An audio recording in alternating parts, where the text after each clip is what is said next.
Hello and welcome to Todd Rolls Dice, where we're going to take a look at our second preview of the week for the new Kill Team expansion box. This is Kill Team Typhon, and we're going to take a look at how the Tyranids are destroying Volkus and how you and a friend are going to change that. Buddy up and purge Tyranids from Volkus with the new cooperative Kill Team missions. Kill Team Typhon is a box like no other, for within its hollowed cardboard walls it contains not just two complete kill teams and a diverse array of Tyranid-themed terrain, but also a horde of Hormagaunts waiting to pounce on unsuspecting operatives. These vicious little blighters, I would have used a different word, but that's fine, are not part of the Ravener kill team, but instead act as an antagonistic obstacle for this expansion's extensive set of cooperative and competitive missions. Oh, you can use them in competitive missions as well, like NPCs. Yes, I love that idea.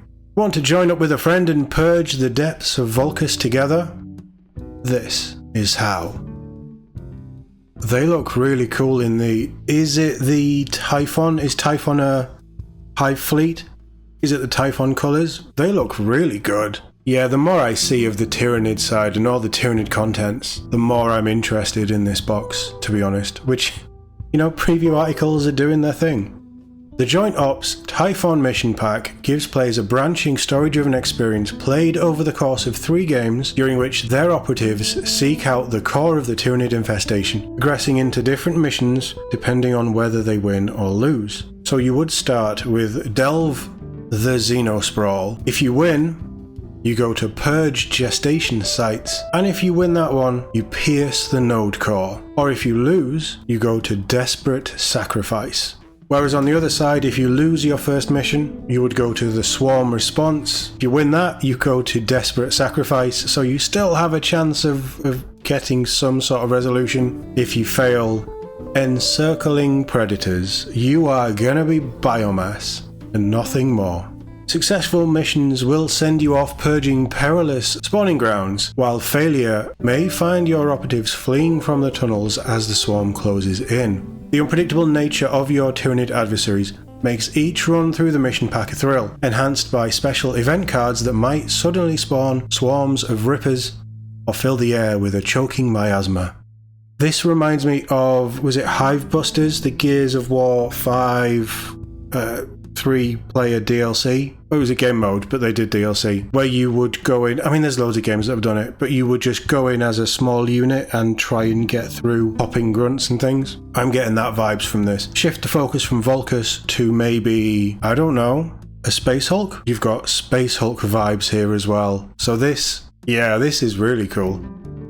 Better still, though these missions are designed to be run with Raveners, Hormagaunts and Ripper Swarms contained in the box, the Typhon mission pack also includes rules for bringing more of your Tyranid connection into kill zones, Termagaunts, Barbgaunts, and Von Ryan's Leapers. So all the stuff that's readily available in the Ultimate and Starter sets. We have 3 event cards that's on show. I'm assuming there's more in the box. So they are Typhon event cards, Synaptic Backlash, select one player operative, and roll 1d6. If the result is higher than the APL stat, subtract 1 from the APL stat. If the result is equal to or less than the APL stat, select a different player operative and repeat this process. This has no effect on player operatives that prevent any kind of psychic rules, e.g. psychic action. Ripper Swarm. If a Ripper Swarm NPO isn't on the kill zone, set one up ready with a conceal order in a location it can be placed wholly within NPO's territory in Joint Ops, or within control range of a random operative marker in Adversary Ops. In addition, place it within control range of a player operative if possible.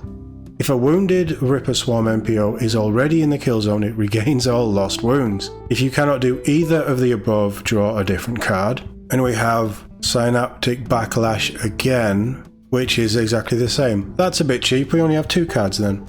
The Tyranid Menace doesn't only threaten your cooperative missions, however, and the peril of being devoured by a ravenous beastie will further complicate your regular head-to-head games. I love this idea. Here the MPOs lie dormant until disturbed by a player, after which they'll attack anything on sight. A terrifying situation that can just as easily be turned on your opponent by shooting one of the dormant monsters nearest to them. We used to do scenarios of this in Necromunda with Gene Stealers. This This is amazing. I really like this. I'm definitely wanting to get this box now. These adversary rules can then be folded into any of your favourite kill team missions, with 6 new kill zone layouts provided to make the most of the new rules. In fact, with only a little bit of tweaking, you can substitute the Tyranids entirely for your chosen horde of ne'er-do-wells to represent operations within cultist strongholds or orc-infested jungles.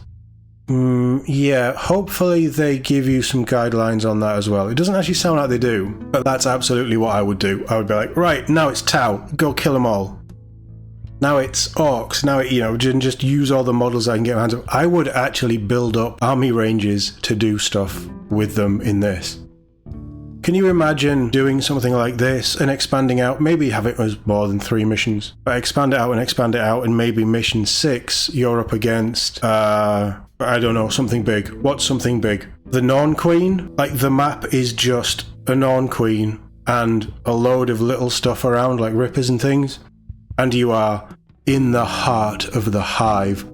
Or you've triggered a response where the big controlling beastie is just sick of you messing around and is going to stomp you. Think aliens. That's where my brain went. Kill Team Typhon goes up for pre-order this Saturday, so strap on your best Tyranids stomping boots and meet us in the Situation Room for further briefings, by which we mean come back on Saturday to buy it. At least they're not very vague with that second bit. They work best as 3 objective missions such as Preliminary Ops or the Assigned Ops card pack. Yeah, you want objectives and things in there. What this says to me, obviously they've spent time writing this stuff, they've got it in mind, it's very themey with the Tyranids and the, bringing in Barb Gaunts and Von Ryan Leapers and all the things that you would see in a world that's being slowly infested by Tyranids. But what this says to me is, here's an idea of rules that you can do, go make your own and have fun. And that's what I think Kill Team needs. There is such a it's not just Kill Team, it's other Warhammer games.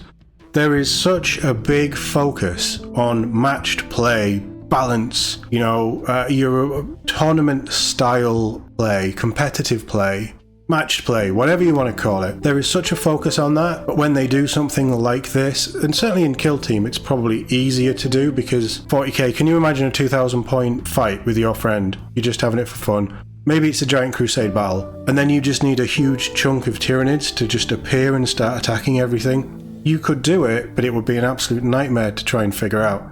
I suppose that's part of the fun. But Kill Team, it's quite easy to bring in, and you can have little points of entry for this stuff, and you could work it in. You could have a games master, so for joint ops or even solo play, one player has their Kill Team operatives, and then the other player controls everything else, and they just bring in what they want. And the games master really tells a story with this. All of this is brilliant, and I hope that we see more expansion into this. From what I've heard, I don't have the book yet. I'm looking at picking up a copy. Not entirely sure if I've got one ordered yet, but I'll find out soon enough. And the Crusade for 40k is seemingly doing really well, and they've added elements that will probably do stuff like this into that. So I'm interested to see what that is. But over the last 12 months, I really feel like GW have started to get an idea of what narrative play should be. And they're still learning, they're still very much slowly implementing, it's not changing how things are going and everything. But the Path to Glory book was amazing, the new Crusade book sounds pretty good. I mean, even the new match play deck for 40k sounds like it's doing interesting things. We're in this time where they're not afraid to test things, and I think that that's great. If they want to do stuff like this in Kill Team, see how it lands, spin it out into other games. Maybe we could do narrative spearhead stuff. There's so many options that you could do if you get an idea of how to do it and the players react. So this is all incredible. I love it. I really want this box because I want this deck, and this is the sad thing about this box. If you miss out on it, there is absolutely no indication that these cards will be available separately any other way. So if you do want to try joint ops, you do want to try the narrative things that they're teasing here, unfortunately you're going to have to pick up this box. But from the opposite side, as a preview, all that we've seen has just got me more interested in this, and I was not interested at the start of the week. I was begrudgingly going to buy it because I have a channel. That's where I was. Whereas now I'm actually excited in seeing what's inside this box and what all this stuff does. And using like rules to bring them in match play games just to keep your opponent and yourself on your toes, or just, I don't know. There's so much. My brain is spinning. But this all sounds great. I'm looking forward to seeing it. Hopefully I'm able to get my copy of the box. I don't know if I will. You know what the pre-order roulette is like for Games Workshop products these days. But fingers crossed. And if you're trying to get hold of a box, good luck to you. But let me know what you think in the comments below. As always, thank you very much for watching. And I'll see you all in the next one.